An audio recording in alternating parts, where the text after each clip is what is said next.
More than 2,500 children were forcibly adopted in the UK last year by social services.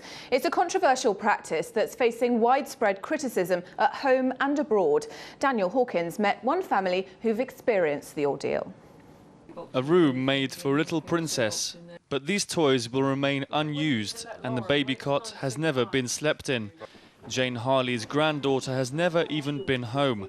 After being born, the child was removed straight from hospital by the police and social services to prevent what they claimed was a risk of future emotional harm because of the father's criminal record. I went into the room, there were police there, 2 police officers and social services, and my daughter was crying and begging me to help her, and I said, "What's happening? What's going on?"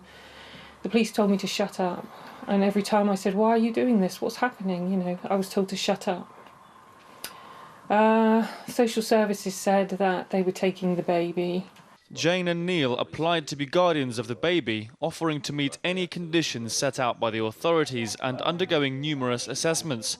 But after a lengthy legal battle, the child was put up for permanent adoption. We would give our lives for our granddaughter. She loves us. She calls him Dad, Dad, me, Nan, Nan. You know, at the end of contact visits, when we had to say goodbye, she would literally hang on to me here. Nan, Nan, Nan, Nan. She'd go all red in the face and they'd have to literally prise her off. One time it took 3 attempts to force her into the car seat. She was hysterical, screaming my name. Can you imagine what that's like? And I just have to stand there and let her go. Jane and Neil's story is part of a wider pattern. The last 5 years have seen a growing trend of forced removal and adoption through secret courts. The latest period saw nearly 2,500 forced adoptions.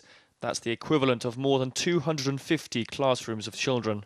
The UK is one of only 2 EU countries to use such heavy-handed policies, forcibly taking children from families before any allegations have been made, with evidence only from a small team of experts.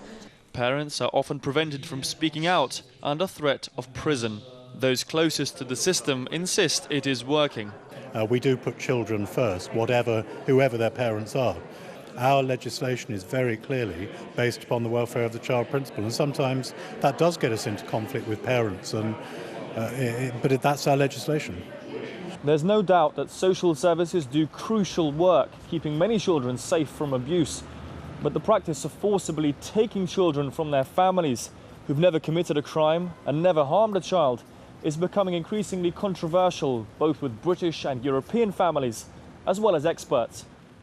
I don't think many people, certainly I don't, take the view that we should be trying to take children away from parents if there's the good prospect and a reasonable prospect that the parents or parents with help from their families, young parents with help from their parents as well, the grandparents, are going to be able to bring up the child. And for a child to have the identity of still being with their natural family is generally seen as very important for a child, and for parents who've had children to be able to bring those children up is important for the parents. Numbers of forced adoptions have fallen in recent months, but this is a drop in the ocean with the trend of recent years.